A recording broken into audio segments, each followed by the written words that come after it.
In 1976, a district court in Germany handled a highly unusual case. The demonic possession of Annelise Michel.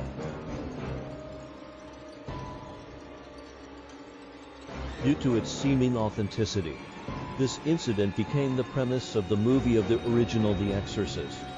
The following is the exorcism recording submitted to the court as evidence. Ich verspreche, so dass ich in dem Wald ein bin. Ich trage dir die Rotznase noch so lang, bis es lebt wird.